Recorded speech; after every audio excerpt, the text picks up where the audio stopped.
Hello everyone, good morning. সিসাস diary নতুন একটি ব্লগে আপনাদের স্বাগত জানাই।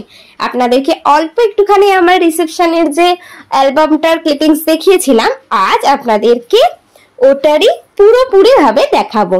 যেহেতু পুরোটা দিতে গেলে অনেকটা বড় হয়ে যাবে, তাই আমি দু পার্টে দেখাবো। এই আজকে প্রথম পার্টটা দেখাচ্ছি, কাল এর পরের পার্টটুকু দেখাবো। এই যে আমাদের যে অ্যালবামের বক্সটা, সেইটার ফ্রন্টটা হচ্ছে এই রকম, ওপরটায় কাঁচ বসানো আছে আর পিছন দিকটাতেও কাজ করা আছে। এই যে প্রথমে খুলে নিলাম, বক্সটাও ভীষণ পছন্দের আমার, মানে অ্যালবামটা পুরোটাই খুব পছন্দের আর কি। সবার ক্ষেত্রেই হয়তো তাই হয়, বিয়ের অ্যালবাম মানে তো একটা অনেক অদ্ভুত স্মৃতি আর পছন্দের জিনিসও বটে। এই যে এটা হচ্ছে একদম ওপরটা, পুরো কাঁচের ওপরটা খোলার পরে এই হচ্ছে আমাদের প্রথম ফ্রন্ট পেজটা। এই ফটোটা আপনাদেরকে আগে আমি দেখিয়েছিলাম, তাও যেহেতু প্রথম থেকে পুরোটা দেখাচ্ছি তাই এটা দেখালাম। এই যে এটা যেহেতু বললাম বরের বাড়ির দিকের, ওই জন্য বরের ফটো দিয়েই শুরু, কারণ আমার বাড়ির দিকেরটা আবার না হয় আপনাদের পরে একদিন দেখাবো। আমার বাড়িটা তো আমার মায়ের কাছেই আছে, সেটাও আপনাদেরকে একদিন দেখাবো। এই যে এই হচ্ছেন আমার শ্বশুর মশাই। এইটা হচ্ছে বৃদ্ধির সময়, মানে যে সময়টা বরের বৃদ্ধি হচ্ছিল সেই সময়কার ক্লিপিংস আর কি, সেই সময়কার কিছু ফটো। এই যে আমার শ্বশুর মশাই, আর এই যে আমাদের যে ঠাকুর ঘর, মানে আমাদের তো ভাইয়ের ঘরেই ঠাকুর থাকে, তো এই হচ্ছে ঠাকুর। ফটোগুলো দেখলেই মনে পড়ে যায় সেই বিয়ের দিনটার কথা। মনে হয় এটা সবাই রিলেট করতে পারবেন।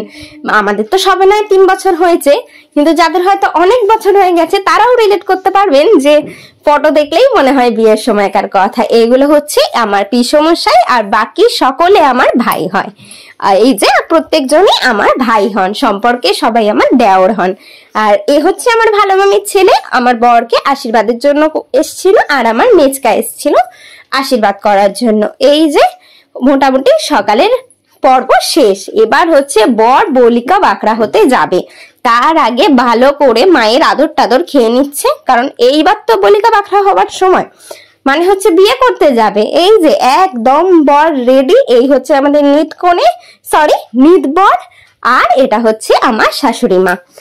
এইবার এই গাড়িটা পাঠানো হয়েছিল মেয়ের বাড়ি থেকে, মানে আমার বাড়ি থেকে বরকে পাকড়াও করে আনার জন্য। বর রেডি, বর গাড়িতে উঠে পড়েছে, পৌঁছেও গেছে আমার বাঁশবেড়িয়ায়, মানে আমাদের বাড়ি যেখানে আমার বিয়ে হয়েছে, আমার বাড়িতেই আমার বিয়ে হয়েছে।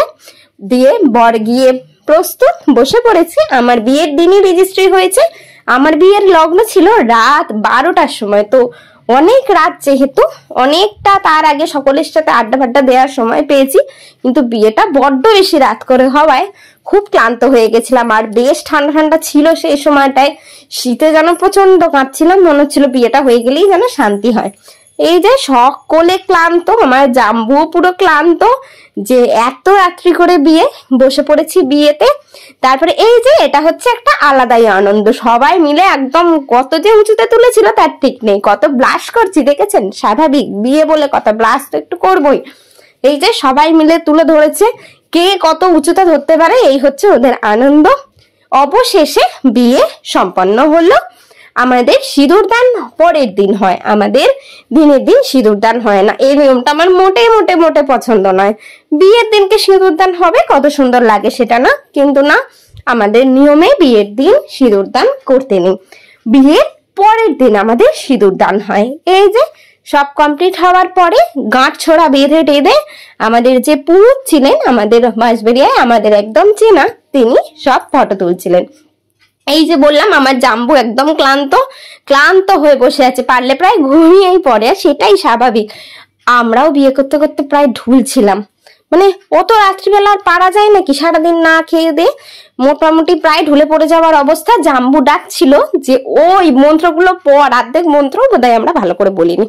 যাই হোক, পরের দিন সকালে আমাদের বাসি বিয়ে কমপ্লিট। এবার মনে হলো যে না, এবার কিছু একটা সম্পন্ন হলো, মানে রাত অব্দিও মনে হচ্ছিল না যে বিয়ে হয়েছে। স্বাভাবিক সিঁদুরটা দান না হলে মনেই হয় না। এই ফটোটা আমার নিজের খুব খুব খুব পছন্দের একটা ফটো। আপনারা জানাবেন যে আপনাদের কেমন লাগছে। আর এই ফ্রেমটা যে দাদা তৈরি করে দিয়েছেন অসম্ভব সুন্দর। এই যে লেখাগুলো দেখতে পাচ্ছেন, এই লেখাগুলো কিন্তু আমরা কিচ্ছু বলিনি, ওই দাদার নিজের মনের মতন করে সব কিছু করে দিয়ে দিয়েছিলেন। আজকের ভিডিওটা এই পর্যন্তই রইল, বাকিটা আমার পরের ভিডিওয় আপনাদের সাথে শেয়ার করব। আজকের মতন টাটা।